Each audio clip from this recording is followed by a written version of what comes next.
It gives me great pleasure to introduce to you our moderator today, Dr. Natalia Veles. She is a higher education researcher, educator, and the leader of career development and other professional programs at James Cook University in Queensland, Australia.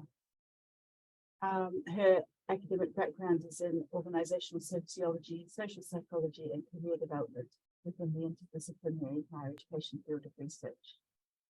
She's currently working on collaborative research projects in the field of career development and career transitions for university staff in the cross-university and intercultural contexts. And Dr. Veles is our moderator today, and I will hand over to her to introduce to our panelists. Thanks, Natalia. Thank you so much, Catherine, and it's a great pleasure to be here today and to see everybody. It's fantastic to be again part of the ATEM community. So before we start our discussion today, I just wanted to briefly revisit the origins of the concept of third space and how it applies and applicable to our university life.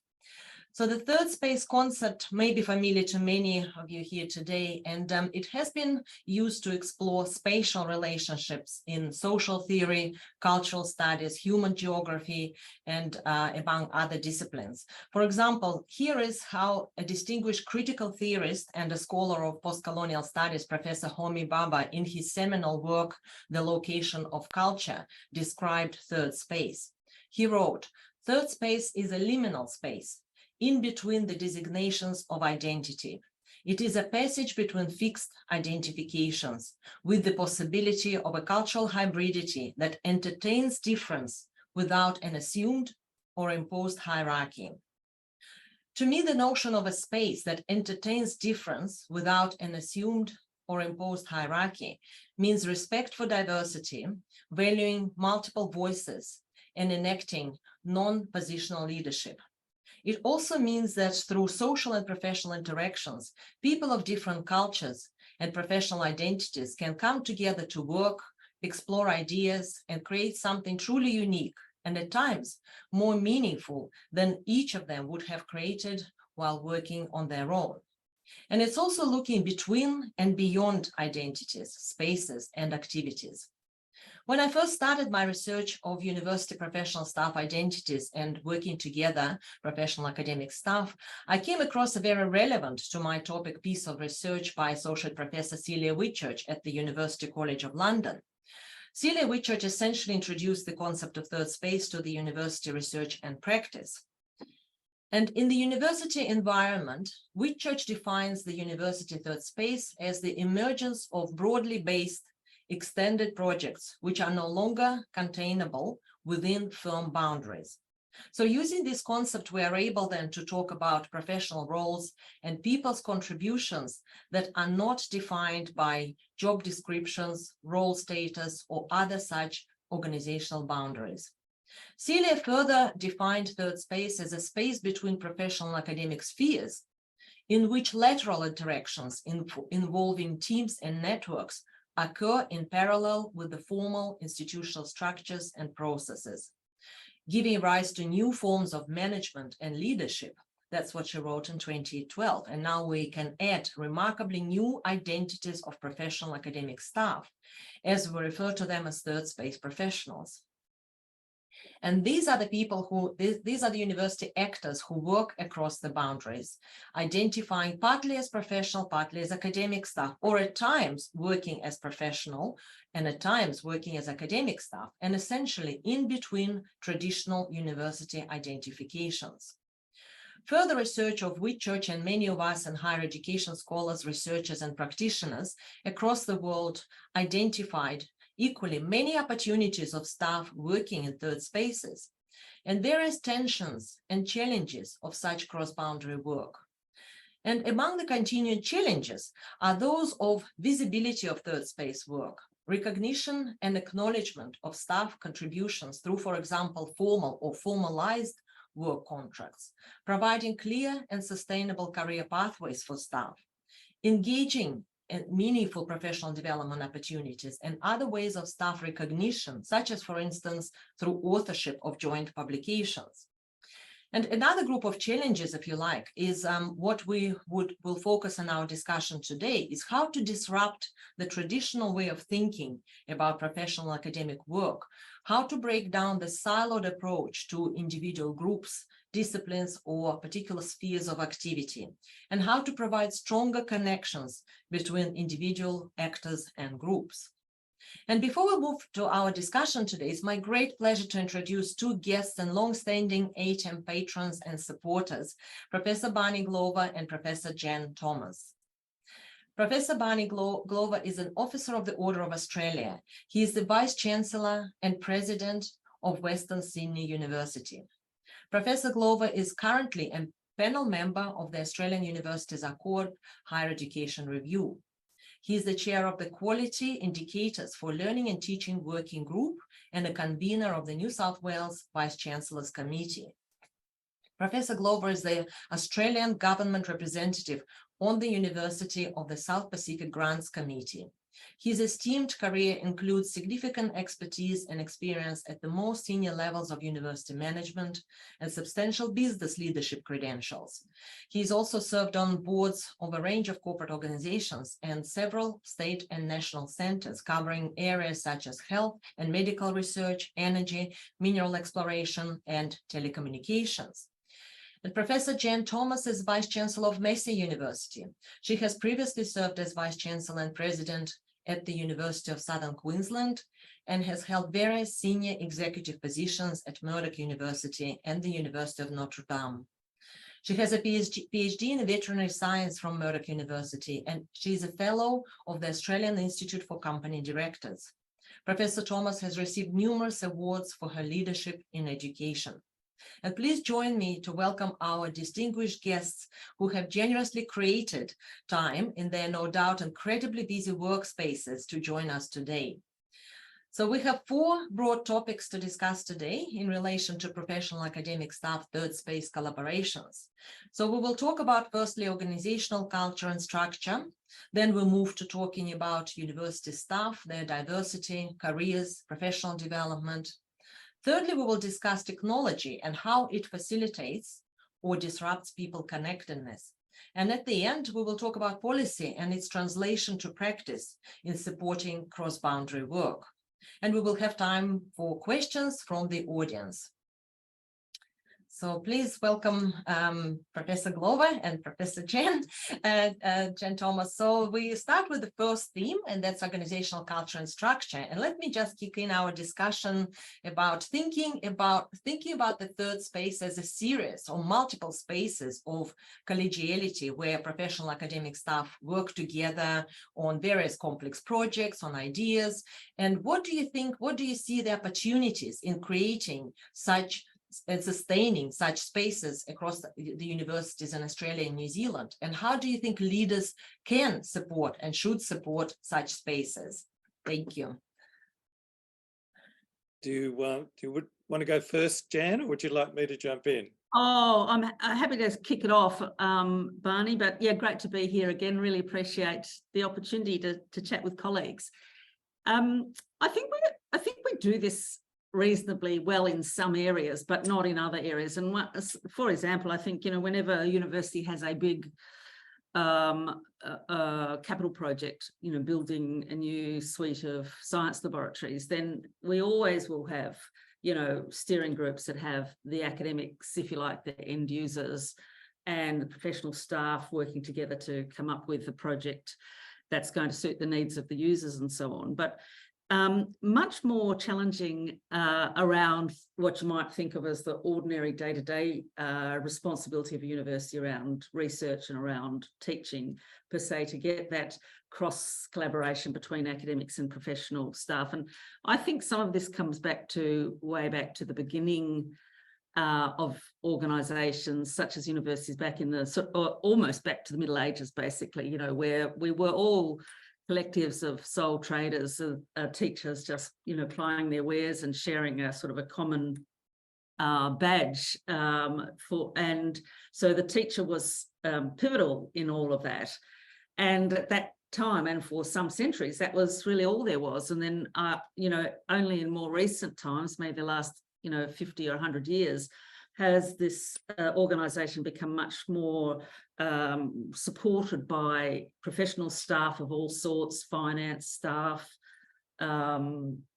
laboratory technicians, HR professionals, all of those sorts of professional staff categories have really only come in more recent times, whereas way back, and certainly in our university traditions, it was the collective of academics that was, you know, transcended everything. And so that shift is a fairly recent one in the terms of history of universities. And so I think there's still exists some of this more the primacy of the academic community that is, you know, deeply embedded in our historical roots, has made it very difficult to bridge those two areas. I think one of the drivers that has bridged it most effectively was the shift from a teacher-centred curriculum to a student-centred curriculum. But I still think we've got a way to go there. In terms of organisational structure, often it doesn't really matter how you organise things. The culture of collaboration or not collaboration is going to be bound by how people behave and how they're used to doing things. And it can be really hard to disrupt that kind of approach to how we do things around here. I'll stop there because there's lots of things in there that I'd like to talk about more, but that's the starter for 10, Barney. Great. Yes, thank you. And Jan. I agree with you, Jan, on all of those points. I do think that in part we do this well, and I think I've been observing more of it. You touched on a couple of key areas where we are starting to see the interplay between our professional and academic staff in new ways, and that we should be encouraging. I also think that, and you mentioned capital development projects, which we're doing, that's one where you see this and you have the great expertise of placemaking from our professional staff, and you have some of the research capability and some of the practice expertise of our academic staff coming together. And I know one of our big campus developments at Werrington will involve a living laboratory idea about how do we design the space for the city for the 21st century on our campus. I think other universities are going to be exploring this in Australia, and that's a great way of people coming in. We have a very extensive group working in our across our planning area that will be working very closely with the whole range of academics on urban heat load, or on sustainability, or on water use, or on autonomous systems, or whatever. And it's only when they come together that you start to have really very interesting new spaces created, to pick up Natalia's comment about spaces. And they're not necessarily physical. We'll come back to physical, I think, in a question coming up, because I think there's some interesting dimensions there. So yes, I agree with Jan. We see aspects of it in a variety of ways. I do also think, though, there were some interesting developments during the pandemic, that early stage of the pandemic, where we pivoted online really quickly. We started using video conferencing technology. And I think for a while there, and I'm sure the same was true in New Zealand as it was in Australia, Jan, we were very conscious of the need to engage with our staff and bring them together because of the isolation of for many staff working from home, and the pressures they were under and the tension in their lives as we sort of grappled with the early 6 months to a year before we started to see vaccines developed and some hope in the future.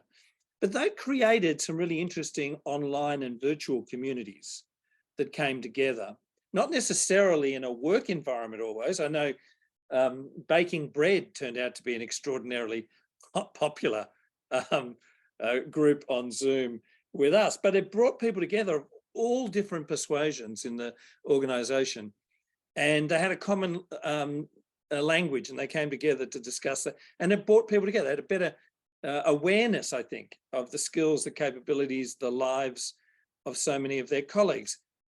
We also, in the case of Western Sydney University, we had to develop our new strategic plan in 2020, and we decided that we weren't going to put it off. We could have put it off and said, look, this is just not the year to think about a new strategic plan for the university, but we didn't. We thought, no, this is a moment to bring us all together across all of the critical stakeholders of the university, but particularly staff, professional, academic, and students, and to have an online dialogue, a virtual interactive dialogue about the university we wanted to be and how we saw ourselves in the future.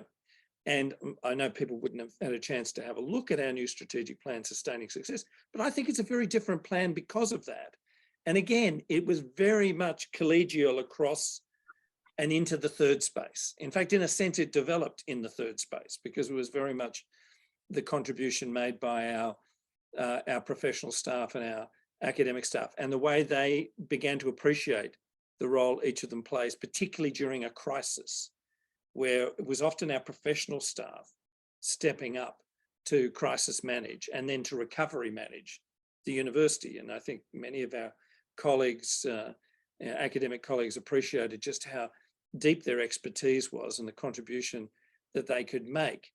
I also noticed this, maybe Jan did as well, when some of your all-staff webinars you would have done, Jan. I did a few of them during COVID to keep the communication flowing. And we did, exhaustive Q&A sessions because people during 2020 and 2021 wanted to know more about just what was happening and what the university was going to do about it, and then how we were going to adjust to a disrupted future. And it was very interesting to see the unfiltered questions come in as we were dealing with some of the challenges. And again, I think it was very much a third space conversation. It was this intermingling of our professional and academic staff contributing to the dialogue about the future, whether it's through the strategic plan or whether it was through the crisis management and recovery. I just think that virtual environment has created an opportunity to nurture this third space conversation. So we shouldn't lose that. That's importantly. And I think as we tease this out in the discussion in the next little while, Natalia, there are some emerging third space academics, professional staff. There's a blending of roles happening. And we're beginning to, and that's going to test us from an industrial relations perspective. Certainly in Australia, that will be the case. And there are some elements of that are even emerging at the moment in the conversation in Australia around post-accord, that is post the Accord review, whether Australia goes into a period of tackling some really challenging problems to reset for the future. And one of those might be industrial relations and how we can rethink with the unions, with government, and with universities together about the sort of university industrial framework we need for the future. And I think part of that is going to be picking up the third space, and it may in fact have an industrial context emerge to it. That's a really interesting area we might want to touch more on. But I agree with Jan, we're seeing elements of it, and I think it's the nature of the time we've been through, and it's something we need to nurture, but it's not consistently an element, I think, of our institutions. And we can talk more about where we see the tension points. Yes. And then just off the back of that, I think you're right. The last couple of years have showcased some of the ability of our people, very talented, to be able to work together to solve things very quickly. But I think actually the mechanism by, everybody working remotely, everybody on Zoom, and therefore we become sort of geographically agnostic. Everybody is kind of very, the same in their own little boxes. And a lot of that feels to me like it's opened up some of that third space for discussion, as much as or more than being all in the same room together. So in terms of geographical space, I found all of us working remotely created some of that third space and respect for colleagues, or amplified it quite significantly. And I think the other part of it, you talk about the bread club kind of concept. The fact that we were working from home, certainly it took down that the sort of wall between professional and home. Quite often, people would have kids coming in or dogs coming in or someone doing all sorts of things. And there was a much greater understanding of the people's whole selves that I found very, very, really good for breaking down those funny professional barriers that we put up often. In terms of the blending of professional and academic work, or at least identification of the bridging aspects between those two, absolutely the industrial environment here, as in Australia, is something that will be challenged by some of this. And if I look at the different categories of staff that we have, academic and professional, it really does, it feels quite old-fashioned to me. Like a previous era where you had, you know, the sort of God professor, teacher-centred university and everyone else working around to make sure they were well supported by people sort of back of house. But we all know that that's completely changed now, and the flexibility that people offer, the online spaces that we create for our students and so on, absolutely dependent on the effective marriage of professional and academic staff. And I think the industrial environment needs to be looked at in terms of what this means. And I'd be, you know, for example, I think professional staff are far less supported around their own personal development, staff development, so on, than academic staff are, and how we might be able to find some way of evening that out, providing some equity, is a very small example of that kind of thing. But our professional staff are every bit as valuable. So, but we don't seem to think of them necessarily in the same way all the time. So I think that industrial question that Barney raised, I agree, will be one of the real challenges in creating these new professional workers for the university of the future. Yeah, and I think we should, Natalia, tease that out a little bit, because I think we, Yes. I know of a few examples where that's being tested in a good way. You know, you can imagine in some of the business schools around the world at the moment, they look at their needs a little differently to what might have been a traditional business school environment. So if you're going for AACSB accreditation and you need to meet social impact requirements, and you may very well need to think about the people who work as learning facilitators, or the people who work at engaging with business, or the people who work at doing, you know, some very deep research around aspects of business or management or human resource management or marketing. These can be very different types of people and can contribute in very important ways to a business school.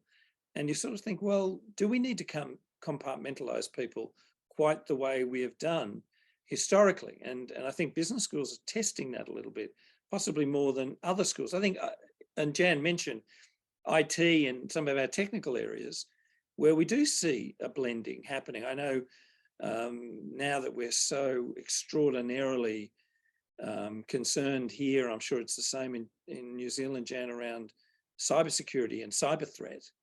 Well, you know, you bring cyber expertise in, then that's a hugely important skill set to actually convey through our teaching programs and engage our students. So you end up getting a real blurring where you've got, you know, your CISO, your Chief Information Security Officer, giving lectures to and getting involved in courses on cybersecurity and behaviour to our undergraduate students. So those sorts of blendings are really important. And I think what Natalia, you talk about is how do we perhaps more institutionalize this idea rather than seeing it emerge more organically. But I think one of the elements we might like to talk about as well is the cultural challenge. And just on your, you know, students having classes with a cybersecurity expert that you've just raised there, Barney, and I'm sure Natalia, you would know this inside out, the whole movement that happened, 20 years ago or so, where health professionals had their curriculum and their accreditation dependent on working effectively with a range of different health professionals, and that was embedded into their curriculum as undergraduates, because it was seen that some professional categories in healthcare were not working with others for the benefit of the patient. Now, it feels to me like, you know, we might try and do all of this after the effect, but there may be a question mark for curriculum designers as to how they might want to educate you know, all of our different professions that we've got coming through as undergraduates, and what exposure do we give our undergraduates in, you know, cybersecurity or IT, the opportunity to work with HR professionals or historians or theoretical physics undergraduate students, and therefore show them that these are some of the professional teams working in that third space that will become important in their workplace further down the track. So, I mean, that would have an impact a long way away, but it struck me, as Barney was saying, that the story around the multidisciplinary healthcare teams is one that, you know, we potentially should be thinking about how we set those expectations for our undergraduate students and graduates. No, and I know Natalia wants to go on to the second question. You and I will stop in a moment, but I will add one element to that, because in Australia, I haven't heard this resonating in New Zealand, but in Australia this is huge, and that's around insecure work and the casualisation of our academic workforce, and some of the very difficult circumstances that our sessional staff, sessional academic staff who are teaching into our programs are facing because of that uncertainty and inability to get ongoing and more secure work in universities. A lot happening in this round of enterprise bargaining in Australia around that.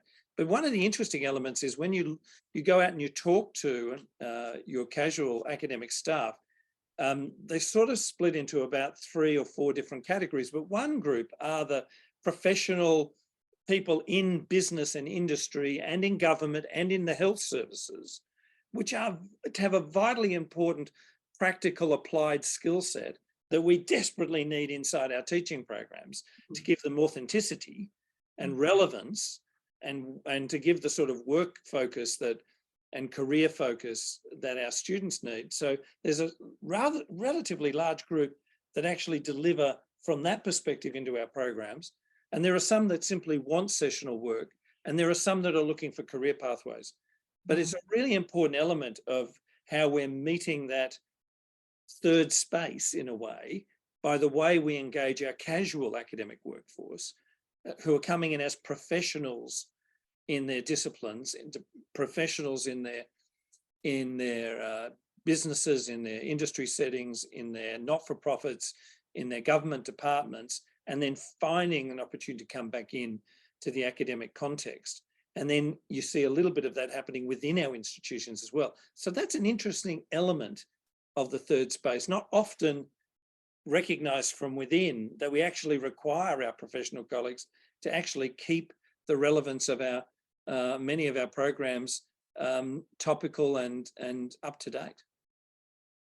No, I think it's probably will be impossible to, I guess, synthesize and summarize all the whole richness of what you've touched upon. So we kind of moved from the actual defining what it might be at the beginning, moving from the traditional perspective to the contemporary perspective. But now I think I would like to explore further that very pertinent question of the, the universities accord review, and how that industrial implications will look like, as you mentioned, both of you, Jen and Barney. And I think that what really I think our audience will be very interested in, that the recommendations, of course, it's hard to predict what recommendations will look like, but would I be so radically, I guess, extreme in suggesting that that natural tendency of human nature of categorizing stuff will maybe completely, I guess, abolished, like the open work contracts, where people actually come in and engage with the university on a disciplinary level and on a project type level, as you mentioned, for example, it's a planning or it's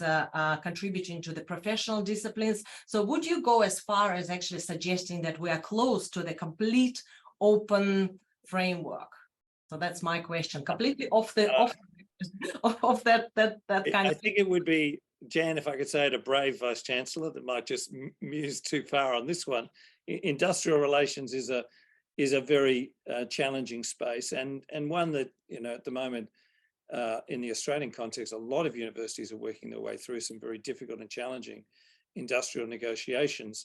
But I do think, though, we already have, to some extent, in Australia at least, within our current enterprise agreements, the opportunity to to develop new arrangements for staff working on projects in various ways. And those projects might be a mechanism, even within current quite restricted enterprise agreements, to allow some interesting new models to emerge. Plus, I think this is a matter for the next, certainly in the Australian context, presuming that something comes out of the accord that is going to speak to this issue of the relationship between unions, government and universities about industrial relations, and generally speaking, how we tackle some of the challenging issues facing the sector.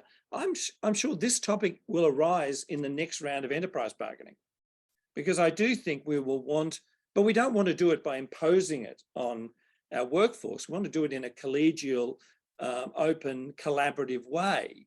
You know, we were the first university here to land an enterprise agreement in the most recent round, but that came out of a very good relationship with the two big unions here that we negotiate with, and the ability to negotiate, even in that difficult context of how we helped the university during the pandemic, into what type of more secure employment opportunities can we provide to our casual workforce. And that created our decasualisation program here. So I think you can negotiate, I think, innovative approaches in the context of even our current enterprise agreements. So I think there's a chance to do this. I wouldn't say that quite the way you framed it, Natalia, we're heading towards in any sort of reasonable time frame, because I think there are a whole range of cultural issues to address. So you might like to test us on that. But I think there is some capacity, and I think it'd be great to look at ways working with unions to find opportunities to test this in our enterprise bargaining, as we do on so many other things when we've reformed our enterprise agreements in recent years in Australia, to bring in important new flexible working arrangements, for example, that have been very, very critical to universities, in this case on reform around our casual workforce, reform around some targets on employment of First Nations people in Australia. There's a range of things we've been able to do in a negotiated way, which I think have benefited the sector significantly in Australia. And I think that's an area where we can have this conversation and engage with it. And I think it'll be an interesting, it may be piloting before we move to a major at scale reform, but that's the nature of reform. You often have to test the waters to see if it is fit for purpose and that the institutions can achieve its objectives. Fantastic. Jen, anything else from New Zealand perspective? You're kind of... Yeah, I mean, we have far less of a casualisation issue than the one that is present in Australia at the moment. And indeed, under our Education Training Act, there's some really very clear guidance, things that we adhere to here in New Zealand around the role of academics and, the importance of them being the critic and conscience, in other words, being research active academics and so on. So a lot of that is quite, there is a cultural expectation and a legal expectation around that here in New Zealand. But one of the things I just wanted to raise slightly tangentially, and probably not in the industrial context, is around the attraction, development and retention of high quality professional staff, which we do,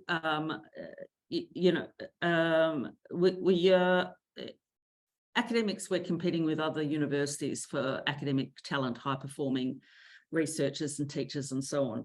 For our professional staff, we're competing with everybody, including the corporates, which can offer very significantly higher salaries than what universities can offer.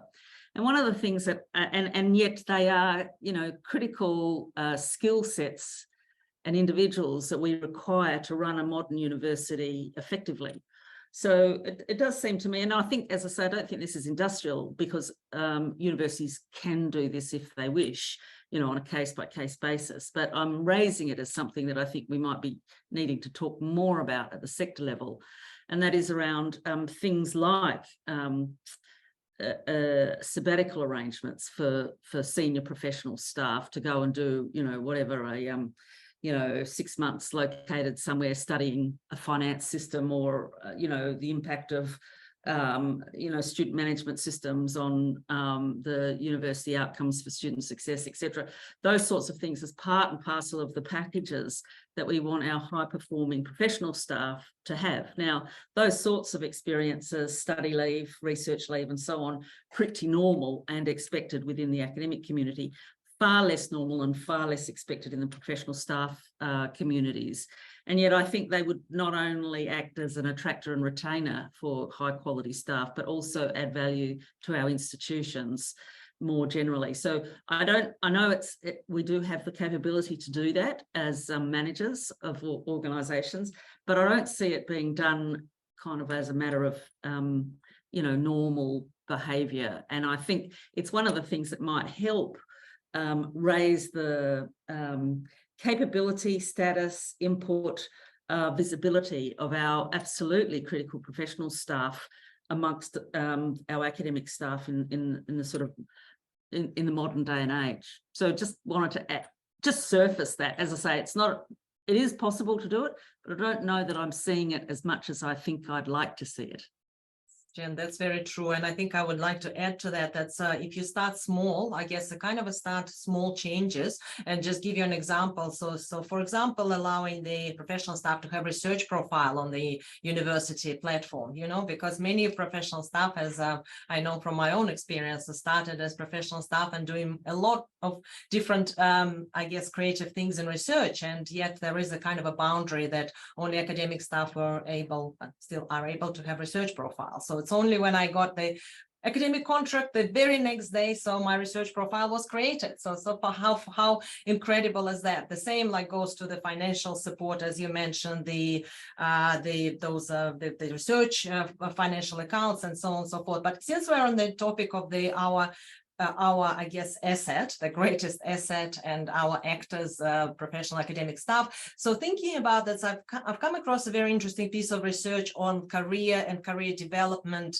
impacts on sustained collaboration between professional academic staff. And talking about what Barney was mentioning, the cultural kind of differences, that how academic staff see their kind of career trajectory is that I'm growing as an academic, I'm developing my skill as an academic, whereas in that particular piece of research, professional staff who contributed and worked together as partners on that project. So that person saw herself as just entering the profession, just entering. So it's almost like a kind of a cultural,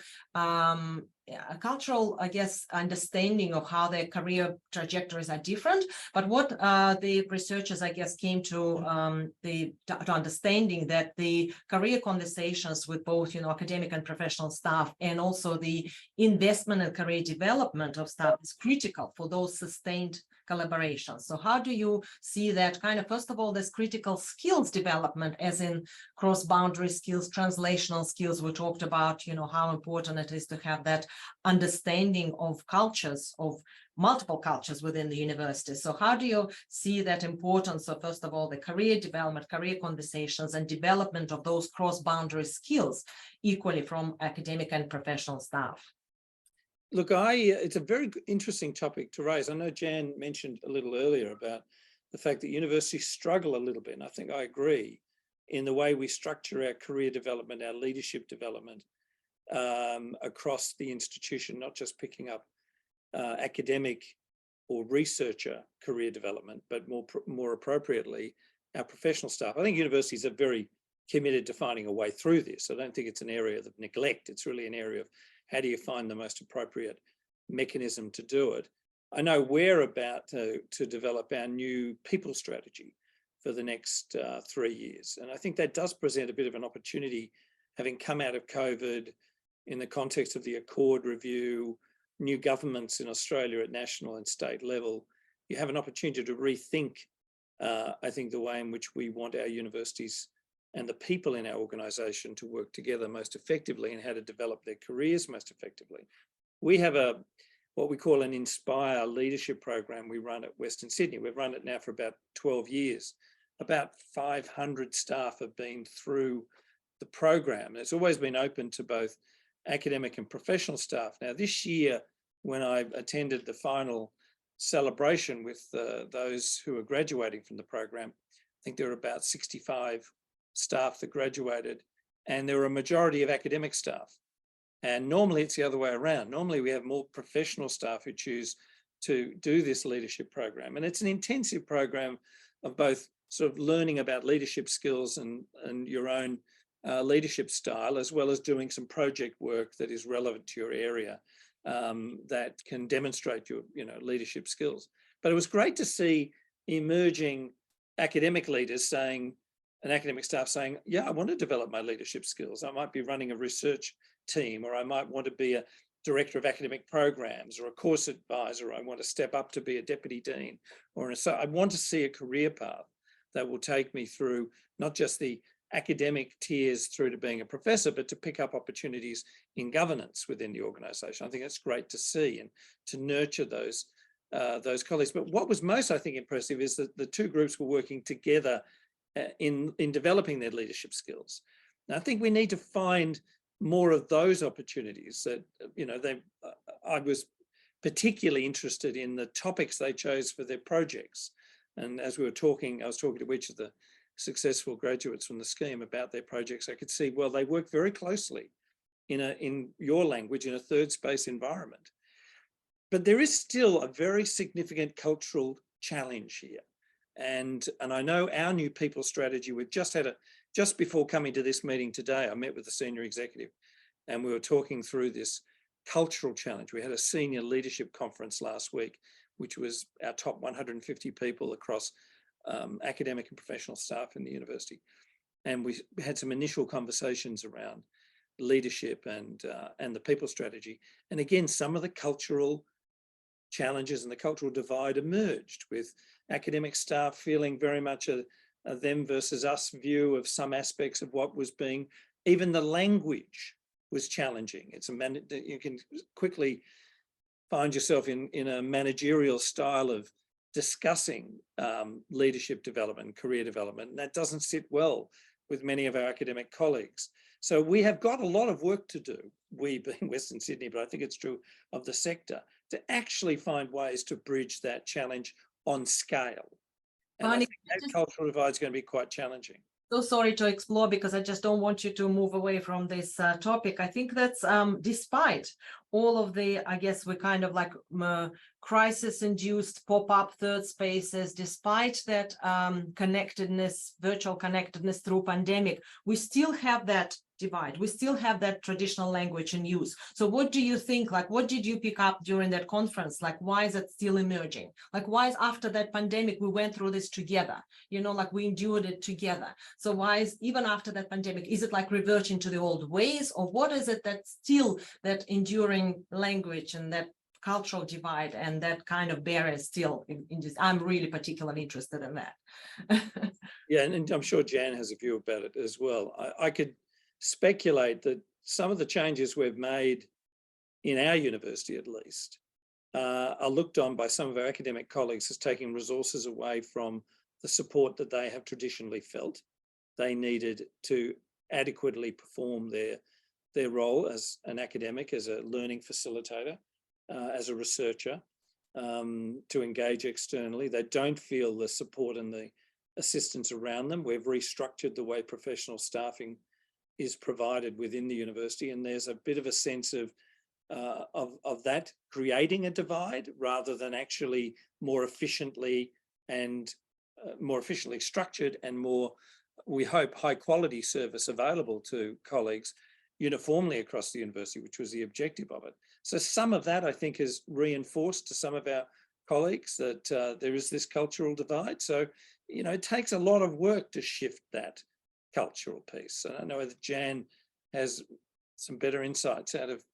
I mean, I think everything that you say, Barney, resonates. I'll add another thing into the mix, and it's something I've observed over too many years in the sector, and that is that academics are particularly loyal and aspire to recognition from their disciplinary colleagues around the world. So if I'm a historian, I want to be recognised by historians around the world as delivering academic excellence in history, research and teaching. And so they're sort of, making generalities now, because there's obviously exceptions, but that sense of allegiance, that sense of loyalty, that sense of who I am as a person is very defined by their disciplinary area and expertise if you're an academic. Whereas my sense of professionals, you know, I might have a chartered accountant working in our finance department. Yeah, they might be a member of CPA, but they're actually employed by the university, in my case, Massey. And so that sort of sense of who I am, who I identify, who my team is, for academics is often a global team and often disciplinarily based rather than organisationally based. And so that sort of, why am I doing this for the university if it's not particularly beneficial for my recognition and reward through my scholarly peers? It may not be enough movement of the cat food to herd the cats. Wow, that's Yeah, no, I think that's very true everywhere. The allegiance with discipline and ahead of allegiance with department, ahead of allegiance with faculty, ahead of allegiance with the university.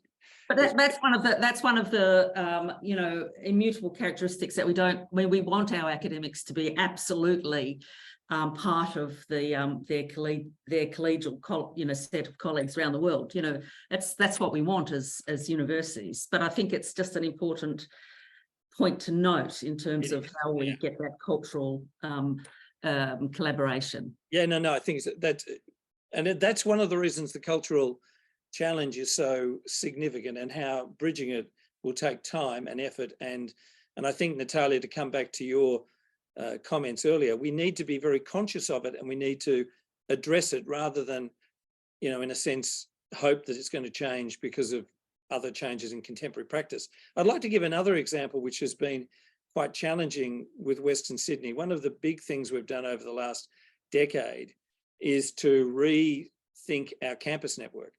And Jan, who visited Western Sydney recently, has had a look at some of our new vertical campuses. Western Sydney is a big region of Australia, about 2.2 million people. And it's made up really of sub-cities: Liverpool, Parramatta, Blacktown, Bankstown, Penrith, Richmond, Windsor, Fairfield, Auburn, and so on, Campbelltown. It's a region of cities. And our campus network, which evolved over many decades, wasn't well placed to service the contemporary needs of students, in particular in Western Sydney, now that there's a huge amount of development going on. But the challenge with our vertical campuses, of course, has been to move our staff very much into flexible working arrangements.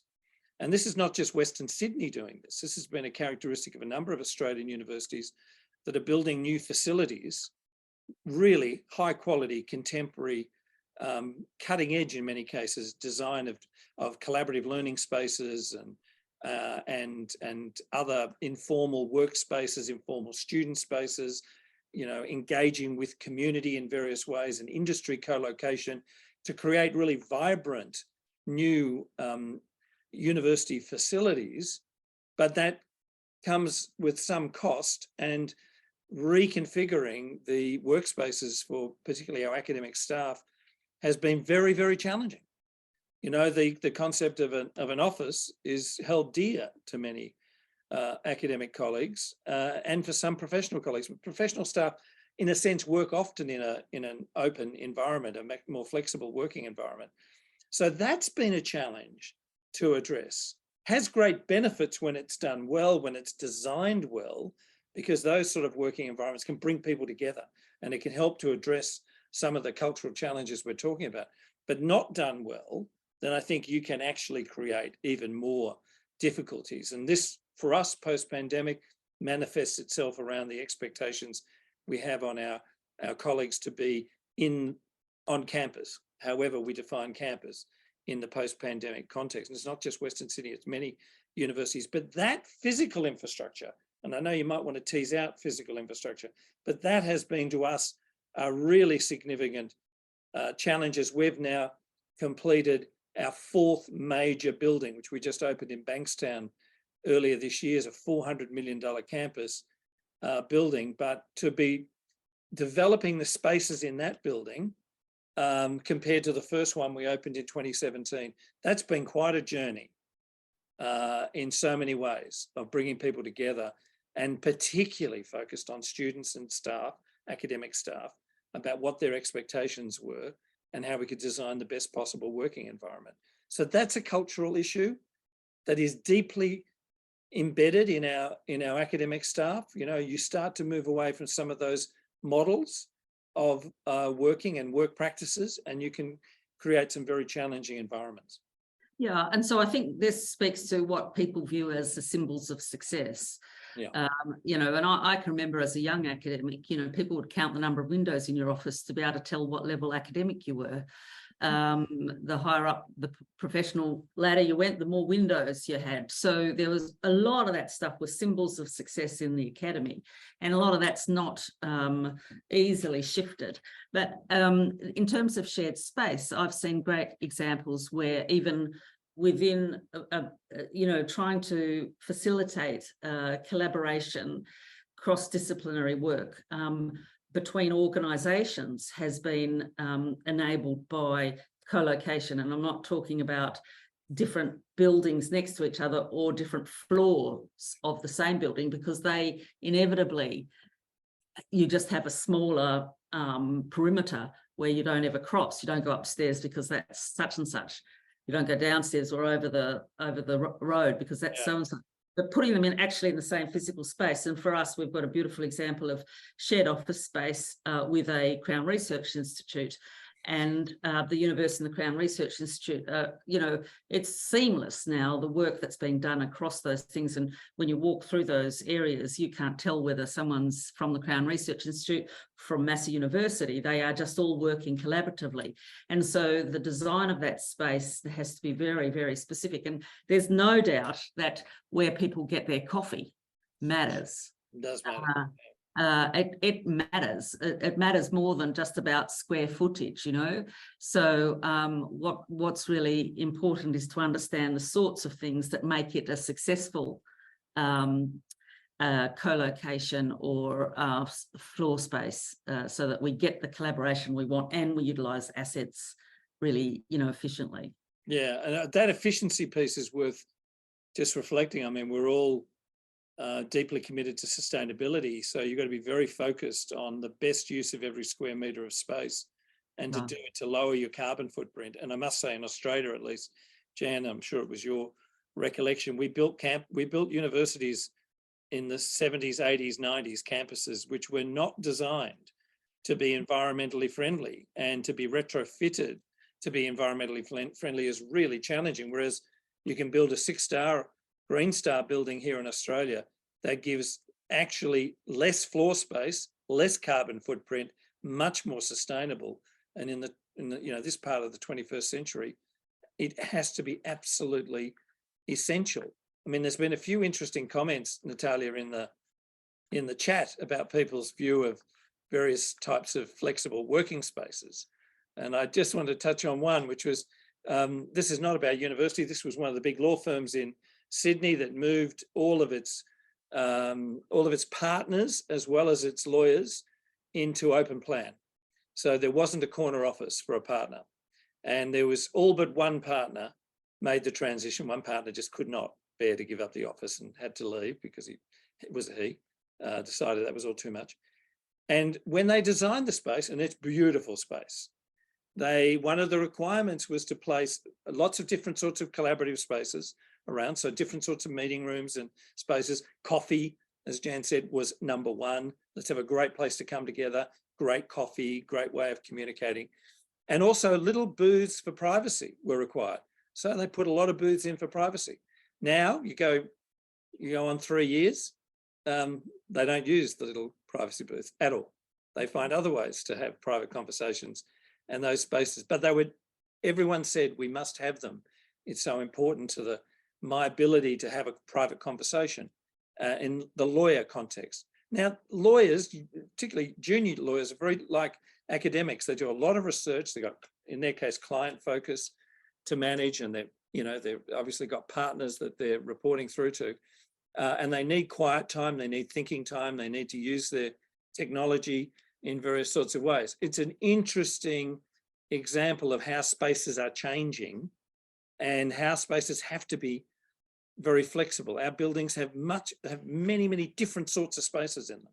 You can't have you can't look at this as a whole series of boxes and just put people wandering around different sorts of boxes. But it is a really important part of the third space, I think, Natalia. Yeah. I think it really is important. The way we create the university spaces of the future will enormously influence our ability to have third space practitioners. And I think that we shouldn't underestimate the physical infrastructure element of this as well over time. No, that was definitely my question on the agenda. You covered it so thoroughly. So that's how it's kind of that connection between the physical spaces and notional spaces of collaboration. And I think that you have such a great, I guess, mission, both of you being the vice chancellors, to actually have that balance in mind, that creating those sustainable places, and then the spaces conducive to collaboration, and then supportive of staff, and kind of unleashing that energy in people so that people want to be in those places. So I think we kind of may want to sort of pause on this very important topic and see we've got many questions from the audience, right, Sophie and Catherine. So I wasn't really was listening to you with such a kind of rapture, so I wasn't really minding the Q&A, but we have some time for questions. So how would we like just asking some questions from synthesis of questions from the chat, or how would you like? So Natalia, there's lots of great conversation in the chat, very supportive of the discussion. No specific question. So maybe if somebody's got a specific question they'd like, they could raise their hand. Sophie, there was one comment which I thought was a really interesting one that Jan and I might like to reflect on, and it was a comment about, we both mentioned earlier on that we often see this third space emerge in our big capital projects, right? Because you bring professionals and academics together in various sorts of ways. And I think the comment was, well, they work because they're projects, they're time constrained. People are seconded in, they've got a task to deliver, and then they move on. It's that lack of, if you like, a continuity of third space practitioners that's a bit of a challenge. And in a sense, we tend to do strategic projects as defined projects, which is one of the ways. And I think it's true, Jan. I'm thinking at the moment of our transformation projects at Western Sydney, and we compartmentalise them over 3+2 year timeframes, bring people together, second staff, professional and academic, really do some exciting work, and then we disband them. I'm not sure we've learned our lessons, but I do think we tend to function that way strategically.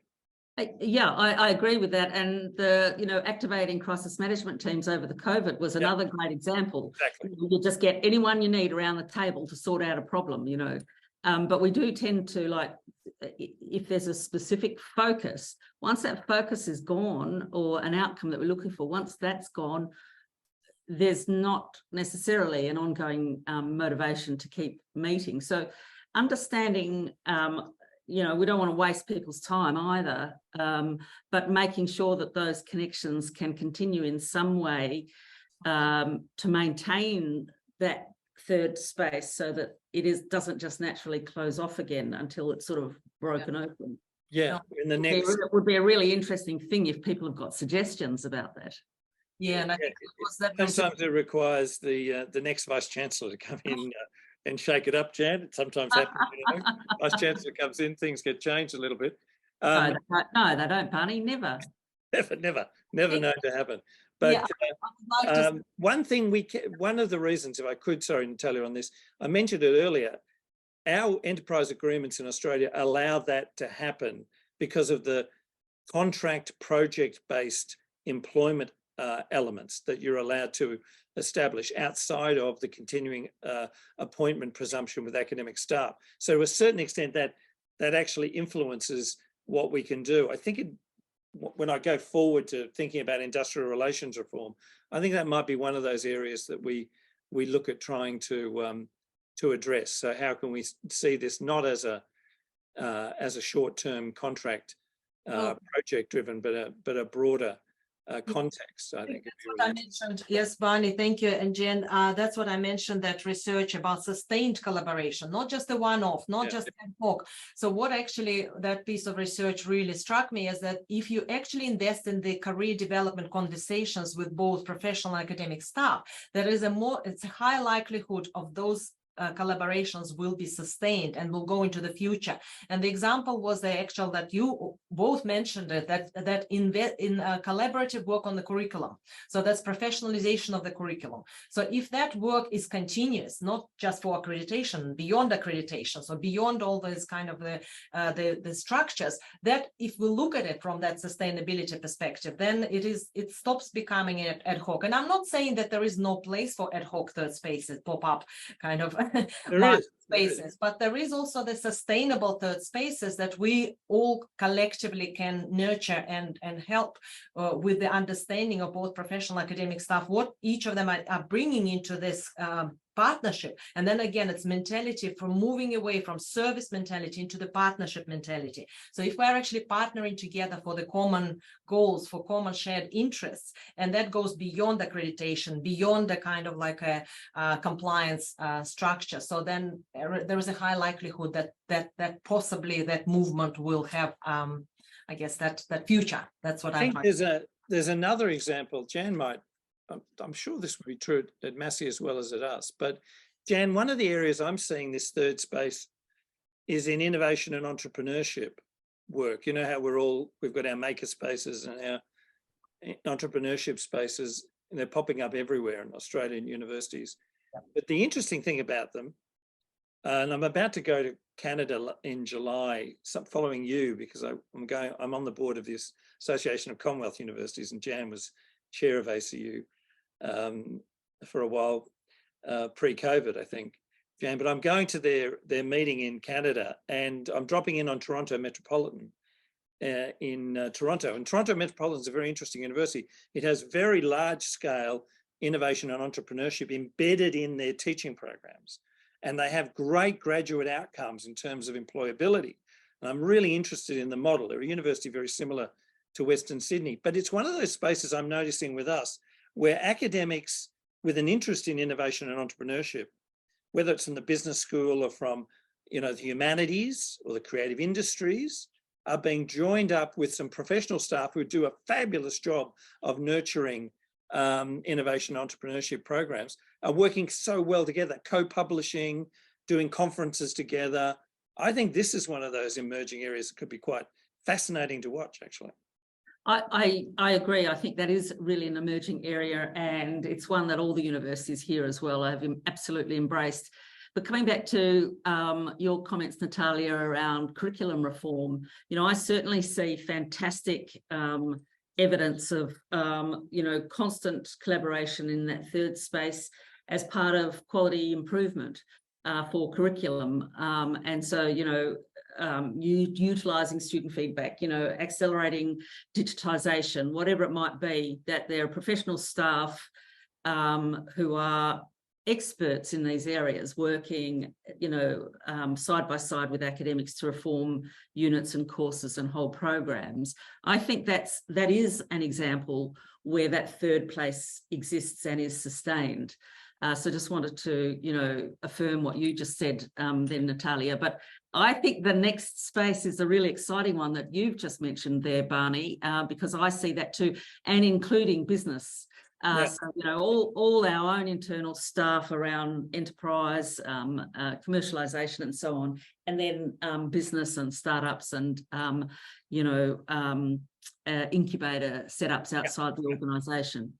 Yeah, no, I agree. I think it's one of the most exciting things I've seen in universities in Australia in the last decade has been this emergence of this. And Toronto Metropolitan, people want to go and have a look. It really is a standout in North America for doing this really well, embedding it in a way that is, I think their graduate employment rates are through the roof. And that's a great thing you and I are often thinking about, Jan. How do we make sure our students have the best chance of success? Now, Natalia, there are a couple of really good questions. Tony and Jennifer have put up a couple.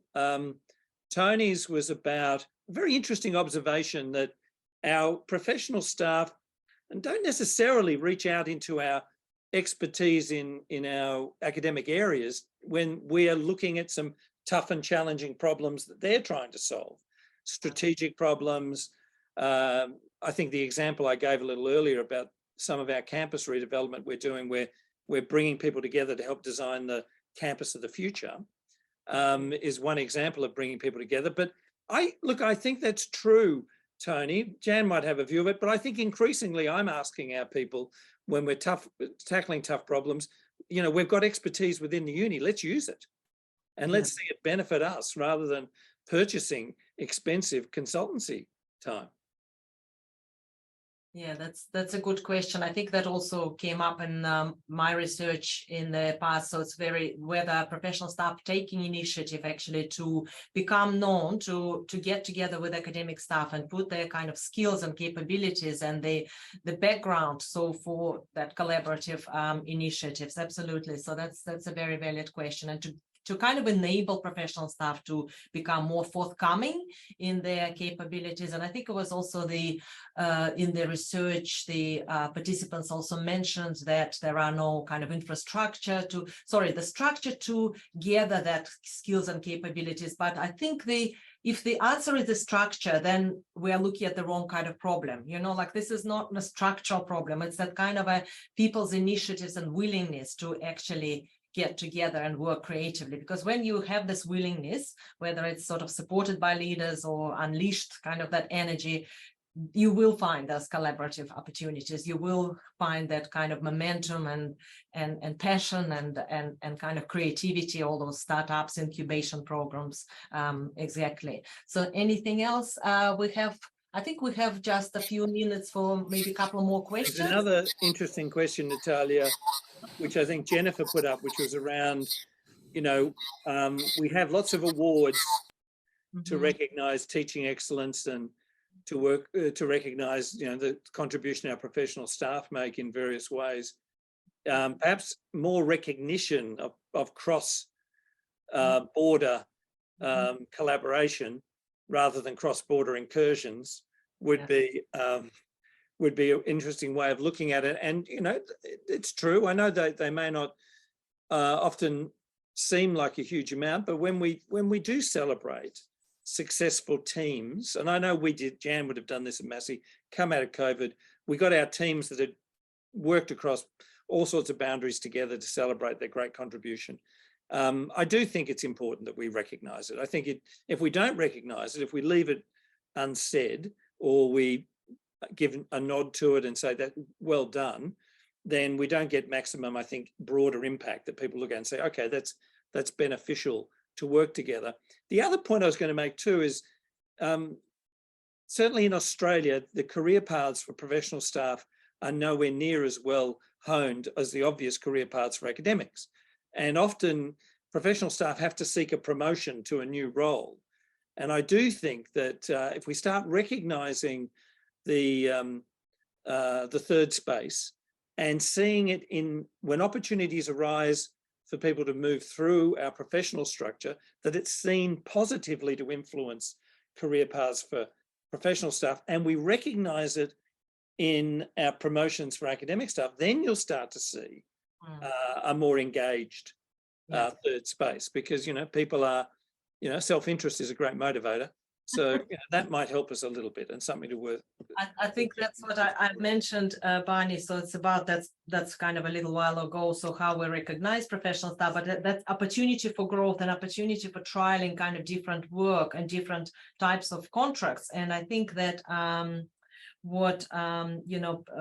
I guess there is no such thing as promotion for professional staff. This is the problem. You know, this is a recognized problem. You have to actually give up your current job and apply for academic position, which I did, which that's exactly what happened. You know, that this is not an opportunity, or I restructured my contract for a year so that I can do both professional and academic staff. So it's quite an intricate and involved process. So the more we recognize that opportunity to make it easier for professional staff and academic staff to do the same, so that will be really conducive to kind of further things. So that's what I would talk about, the plasticity of identity. So I talk about the So the third, I'm a big fan of professional staff somehow unlocking this this topic for professional staff, be it through additional rewards or be it through promotion in some way.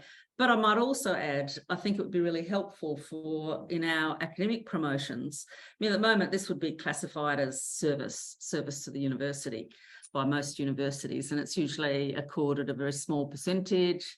It doesn't, it's kind of like, oh, you kind of have to sit on a committee or two. You know, it's not necessarily valued as explicitly as we might want if we want academics to also actively pursue and sustain the activity in the third space. So it's not saying it's to replace teaching outcomes, teaching scholarship or research outcomes or something, but for those staff who wish to pursue this sort of thing, it may be more than just service in the university service things.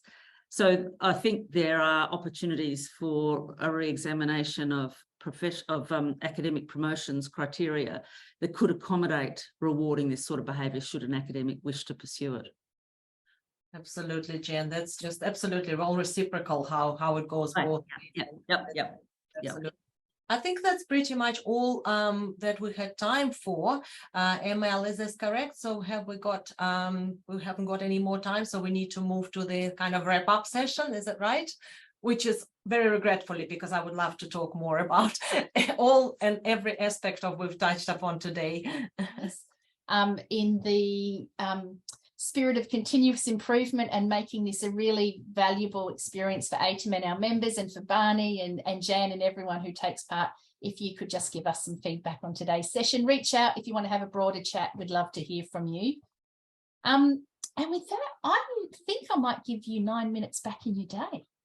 Thank you everyone for joining us. We really appreciate whether you're in Perth or Dunedin or whereabouts you are across the association. It's been wonderful to see you, and we look forward to seeing you again soon. See you, everyone.